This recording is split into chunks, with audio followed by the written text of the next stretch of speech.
همه دوستان عزیز کانال. دوستان امروز با یه آموزش جدید خدمتتون هستیم.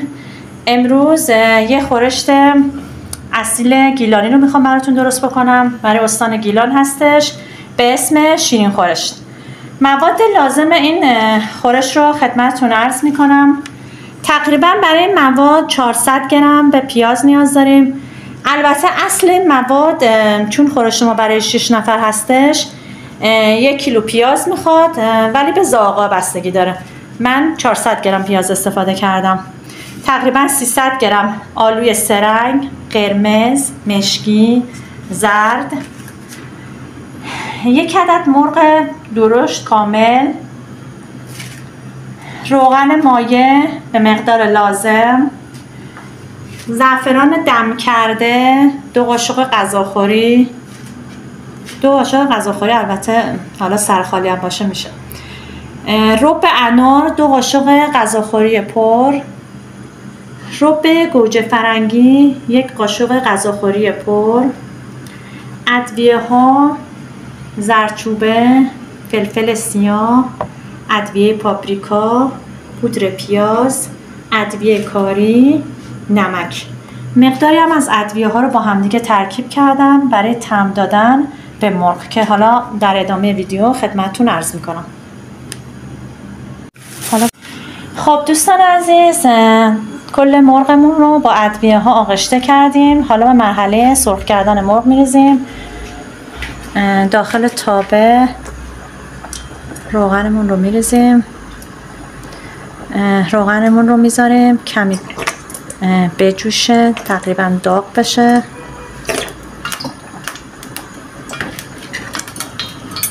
و دونه دونه مرغامون رو داخل مایع تابه سرخ میکنیم.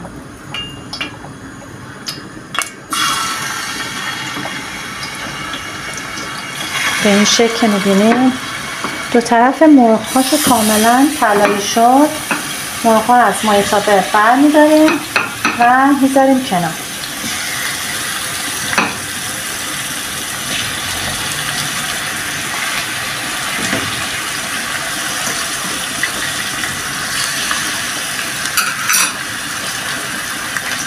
حالا توی این قسمت داخل قابلمه‌ای که قرار خورشتمون رو آماده کنیم مقداری روغن میریزیم.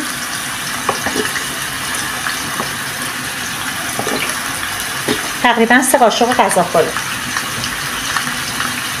400 گرم پیازمون رو به قابلمه اضافه میکنیم.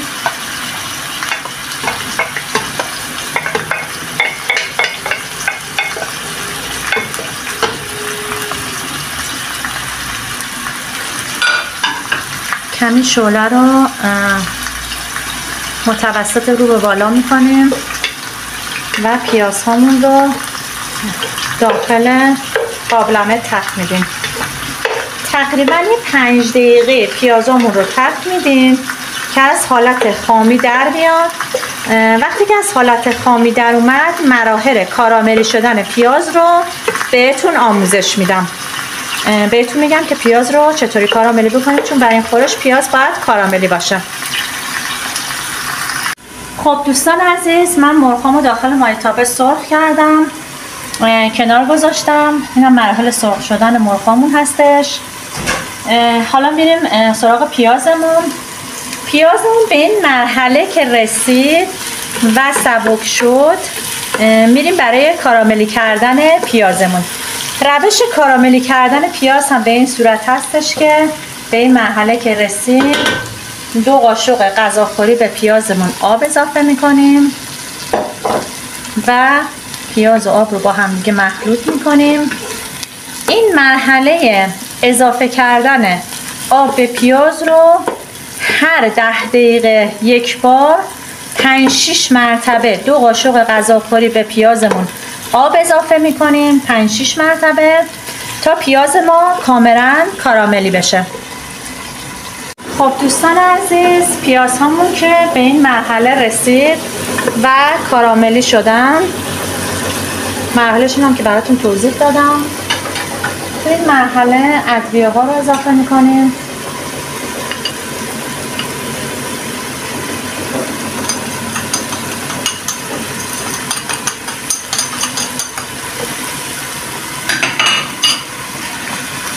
کاملا با پیاز هامون مخلوط میکنیم.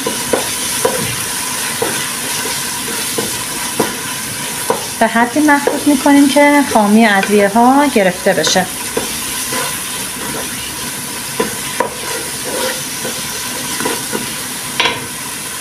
توی این مرحله رب گوجه‌مون رو اضافه میکنیم. رب گوجه‌مون هم با پیازمون تفت میدیم در حدوداً 10 ثانیه که خامی رب هم گرفته شه.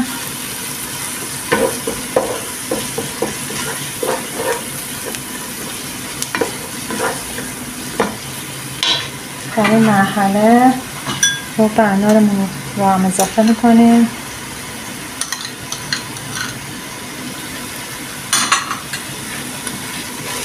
رب انارمون هم تفت میدیم.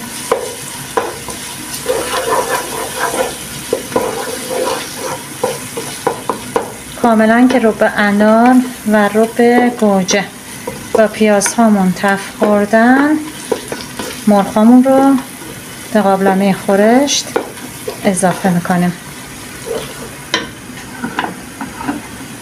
چون مرحله مرغامون رو اضافه میکنیم.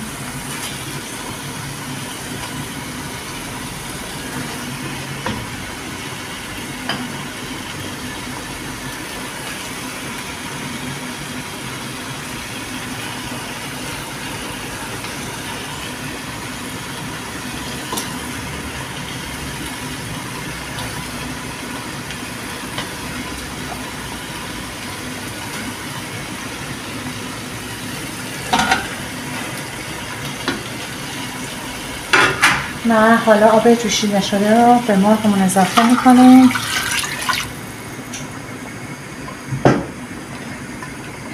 تقریبا 1 کاسه و نصفی آب کافیه و شعله رو زیاد میکنیم.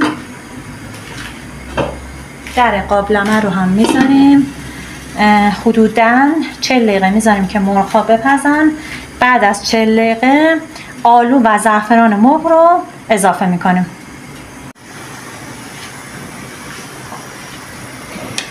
خب دوستان گلم، تقریبا 40 دقیقه از زمان خورشتمون گذشته. توی این مرحله آلوها رو به خورشتمون اضافه میکنم. آلوها رو که اضافه کردم با خورشتمون هم میزنم. توی این مرحله 3 قاشق غذاخوری هم زعفرون به خورشتمون اضافه میکنم. با هم دیگه مخلوط میکنم. در قابلمه رو میزنم و اجازه میدم که 1 ساعت دیگه به خورشتمون اجازه میدم که زمان پختش طی بشه.